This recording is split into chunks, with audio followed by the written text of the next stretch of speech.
Paz do Senhor, meus irmãos. Meu nome é Ismael e este é o vídeo de número 36 do canal Retornando às Escrituras. Hoje nós vamos estudar o capítulo 15 do livro de Apocalipse. Então, um capítulo bem curtinho, né? E este vídeo vai ficar bem pequeno, mas vai ser edificante para todos os irmãos. Espero que seja algo, né, que venha trazer crescimento, né, para a vida dos irmãos. Amém, irmãos? Então, vamos ler, então, capítulo 15 de Apocalipse. Prepare aí sua Bíblia, né, para estudarmos junto a palavra do Senhor. Amém, irmãos? Então, capítulo 15, versículo 1, diz o seguinte: Vi no céu ainda outro sinal, grande e admirável, 7 anjos que tinham as 7 últimas pragas, porque nelas é consumida a ira de Deus. Então, nós temos a informação aqui que nas 7 taças da ira é que vai se consumar a ira de Deus. Então, as iras de Deus, elas vão se consumar em que ocasião? Nas 7 taças da ira. Os selos e as trombetas são juízos misturados com a misericórdia de Deus. Mas nas taças é que nós vamos ver realmente a ira de Deus sendo consumada, né? E aqui o versículo diz o seguinte, né? Vi no céu ainda outro sinal, né? Então, Apocalipse fala de 2 grandes sinais, né? Que é a continuação, né, daquele sinal que nós vimos lá em Apocalipse capítulo 12, né? E lá fala da mulher vestida de sol. E agora aqui em Apocalipse nós vemos agora um outro sinal. E o versículo está mostrando também que dentro da 7ª trombeta, né, nós ainda temos 7 flagelos. Ou seja, dentro da 7ª trombeta ainda ocorrerão as 7 taças da ira. O versículo 2 diz assim: E vi como que um mar de vidro misturado com fogo, e os que tinham vencido a besta e a sua imagem, e o número do seu nome, estavam em pé junto ao mar de vidro e tinham harpas de Deus. Então, irmãos, nós vimos lá em Apocalipse capítulo 4, né? Nós vimos lá que João, ele vê a mesma coisa, né? Ele teve a mesma visão que Ezequiel teve, né? Porque aquela visão de João nós temos que juntar, né, com a visão de Ezequiel, né? Só que cada um tem a mesma visão, só que detalhes diferentes, né? João, ele vê os 24 anciãos, mas ele não vê as rodas que Ezequiel vê, né? E Ezequiel, ele não viu os 24 anciãos. Então, na visão de Ezequiel, o trono de Deus, ele está acima do mar de vidro. Da mesma forma como João viu, né? João viu o trono de Deus acima do mar de vidro, e Ezequiel também viu o trono de Deus acima do mar de vidro. Abaixo do trono, né, tem o mar de vidro, né? Abaixo do trono tem o mar de vidro, os 24 anciãos, as rodas e os 4 seres viventes. E acima do mar de vidro, né, como está na Apocalipse, né, diz que os seres estão acima do mar de vidro, são os serafins, né? E aí no versículo 2 aqui, né, ele nos traz mais uma informação, né? Diz que esse é o local onde os vencedores da besta estarão. Ou seja, está trazendo para a gente uma informação além daquela que nós já estudamos no capítulo 4 de Apocalipse. Ele está dizendo aqui que esse mar de vidro, né, esse mar de vidro misturado com fogo, será o local onde os vencedores da besta estarão, né? E o que significa essa expressão mesclado com fogo, né? Quando diz aqui que vi como que é um mar de vidro misturado com fogo. Mesclado com fogo quer dizer o seguinte, que está falando a respeito do sinal do juízo de Deus, né? O fogo, ele tem relação com o juízo de Deus. O fogo tem relação com a ira de Deus que vai começar a agir, né? Então, antes da 7ª trombeta tocar, né? Dentro da 7ª trombeta, nós temos ainda 7 taças da ira, né? E a ira do Senhor, então, vai começar a agir, né, a partir das 7 taças, né? Versículo 3. E entoavam o cântico de Moisés, servo de Deus, e o cântico do Cordeiro, dizendo: Grandes e admiráveis são as tuas obras, Senhor Deus, Todo-Poderoso, justo e verdadeiro são os teus caminhos, ó Rei das Nações. Versículo 4. Quem não temerá e não glorificará o teu nome, ó Senhor? Pois só tu és santo. Por isso todas as nações virão e adorarão diante de ti, porque os teus atos de justiça se fizeram manifestos. Então aqui está falando, esse cântico aqui, né, são os que passaram pela grande tribulação, né? Esses que vão entoar o cântico de Moisés e o cântico do Cordeiro, né? São os que passaram pela grande tribulação e foram vitoriosos, né? E agora eles estão aqui, adorando ao Senhor, né? O cântico de Moisés, que está lá em Êxodo 15, versículo 1 até o versículo 19, né?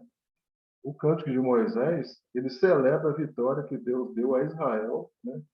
Quando Deus tirou quando Deus tirou o povo dele lá do Egito, né? O cântico do Cordeiro é esse que se encontra aqui nesse versículo, né? Começando aqui com a expressão grandes e admiráveis coisas, né? Grandes e admiráveis são as tuas obras. Então, este cântico que está aqui nesse versículo, né, é o cântico do Cordeiro, né?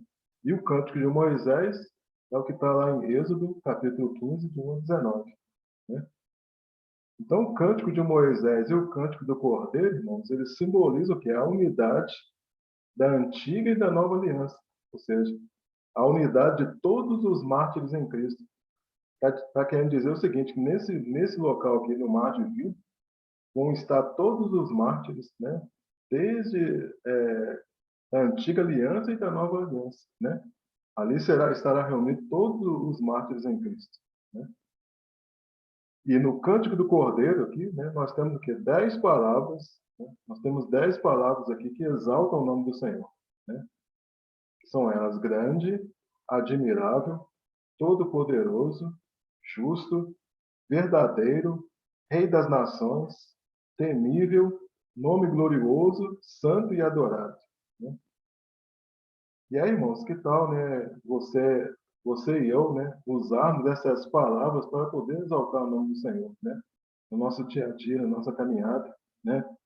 Aí no seu momento de oração com o Senhor, no seu momento de adoração com o Senhor, né? Que tal você usar essas 10 palavras aqui, né, para poder estar exaltando o nome do Senhor, né? Porque é um treinamento, né? É um treinamento para aquele grande dia, quando todos nós estaremos ali, né, no mar de vidro, né, adorando o nome do Senhor.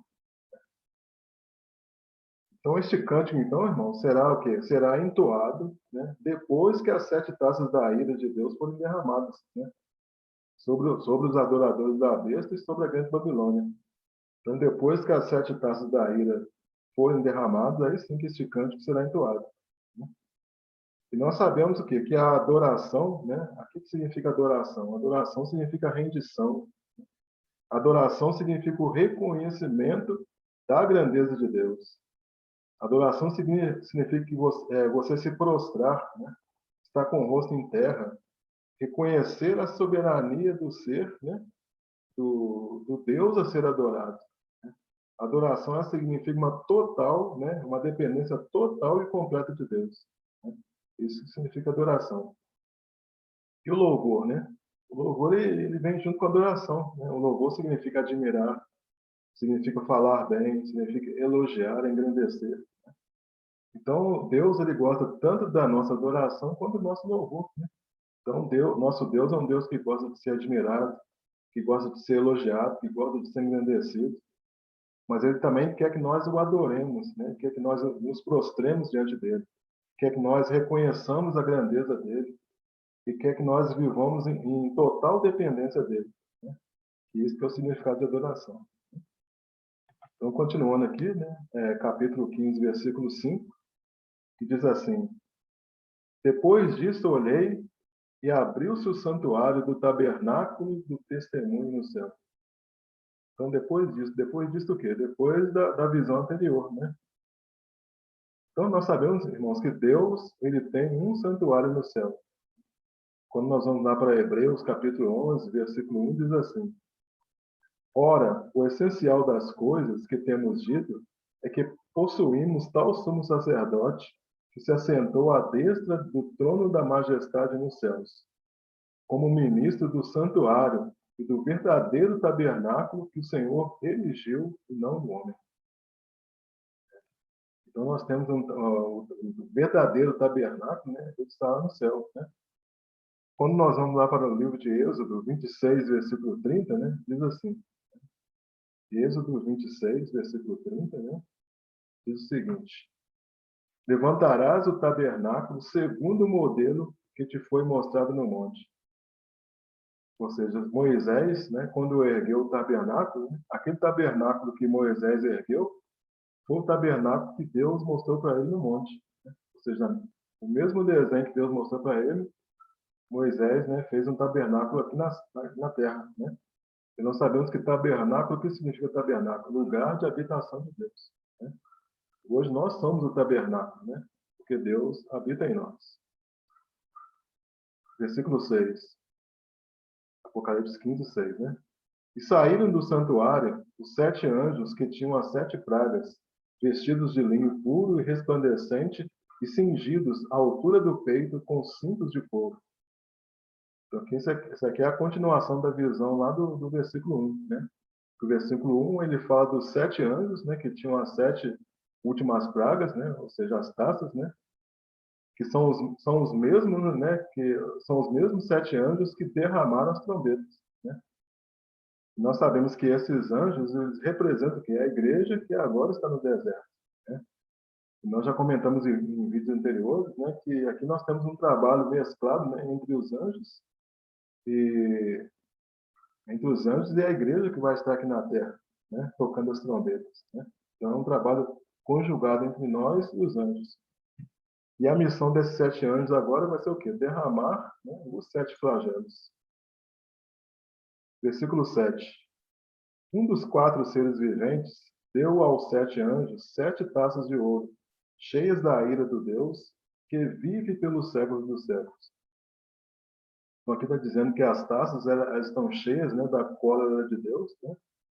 Então nós sabemos que as taças elas contêm a ira de Deus contra quem? Né? Contra os impenitentes, né? Ou seja, contra aquelas pessoas que vão ter a marca da besta, né? Em resposta ao quê? Em resposta às orações dos santos, né? Que nós vimos lá no Apocalipse 6, versículo 10. Né? Então, nesse momento aqui do derramamento das 7 taças da ira, Deus está respondendo às orações dos santos martirizados, né? Nós estudamos lá no capítulo 6, né? Versículo 10. Continuando, versículo 8 diz assim: e o santuário se encheu de fumaça pela glória de Deus e pelo seu poder. E ninguém podia entrar no santuário enquanto não se consumassem as 7 pragas dos seus anjos. Então o santuário se encheu de fumaça, né? Aqui está apontando o quê, irmãos? Está apontando para o dia da expiação. Ou seja, está apontando para a volta de Cristo. Nós sabemos que o toque da trombeta, ela sinaliza o quê? As pessoas que ele quem? O sumo sacerdote, ele está fazendo a expiação, né? Pelos seus pecados e pelo pecado do povo. Né? Então, naquela época lá, o toque da trombeta, então, ela sinalizava isso. Né? As pessoas sabiam, né? Quando tocava-se a trombeta, as pessoas sabiam que o sumo sacerdote ele estava fazendo a expiação primeiro pelos seus pecados, né? Depois pelo pecado do povo. Aí ele entrava no Santo dos Santos, né? Com um incensário, né? De incenso queimado, né? E o que produzia naquele incensário, que era uma fumaça espessa, né? Escondendo ali o propiciatório na arca, né, onde Deus estava. Por quê? Porque a arca da aliança ela representa o plano de Deus. E a palavra de Deus fala que qualquer que visse Deus morreria instantaneamente. Então essa era a razão da fumaça. Então aquela fumaça ela enchia todo aquele lugar, exatamente o quê? Para o sumo sacerdote não olhar para a arca. Por quê? Porque a arca ela representava o trono de Deus. Né? E quando nós vamos lá para 1 Reis, capítulo 8, versículo 10, diz assim: tendo os sacerdotes saído do santuário, uma nuvem encheu a casa do Senhor, de tal sorte que os sacerdotes não puderam permanecer ali para ministrar por causa da nuvem, porque a glória do Senhor enchera a casa do Senhor. Então, irmão, nós vamos perceber aqui que neste momento, né, Deus ele ficará em um momento de privacidade, né? Um momento de privacidade total, enquanto, né, leva a fim os seus últimos juízos, né, que são as 7 taças, né, até o momento em que ele vai sair do Santo Celestial para poder buscar a sua igreja. Então, esses são os... Aqui nós já estamos nos momentos já finais, né, que antecedem a vinda de Cristo, né? Então, nesse momento aqui em que essa fumaça, né, estiver cobrindo o santuário, né, como nós vimos aqui no versículo 8, né, diz que o santuário se encheu de fumaça pela glória de Deus e pelo seu poder. Ou seja, vai ser um momento em que Deus vai estar ali em privacidade, né, porque o versículo diz assim que ninguém podia entrar no santuário, né, enquanto não se consumassem as 7 pragas. Ou seja, Deus vai ficar ali no momento de privacidade, enquanto as 7 taças são derramadas, né, até o momento em que ele vai sair do Santo dos Santos, né? Ou seja, ele vai sair do Santo dos Santos celestial, para poder buscar a sua igreja. Amém, irmãos? Louvado seja o nome do Senhor, né? O capítulo 15, então, ele é um capítulo bem curtinho, né? Ele só tem poucos versículos, né? E aqui, então, a gente finaliza o capítulo 15 do livro de Apocalipse. Na próxima aula, nós vamos já entrar no capítulo 16, né? Peço aos irmãos aí que não percam, né, nos próximos vídeos. Se você gostou desse vídeo, irmão, deixa aí seu like, seu joinha, né? Se você ainda não é inscrito no canal, peço que você se inscreva, né? Caso você tenha alguma dúvida, né, você pode postar aí nos comentários, nós vamos tentar ajudar você, né? E agradeço a todos, né, que assistiram o vídeo até o final, né? Muito obrigado aí aos irmãos. E fiquem todos na paz de nosso Senhor Jesus Cristo. Amém, irmãos? Louvado seja o nome do Senhor. Amém.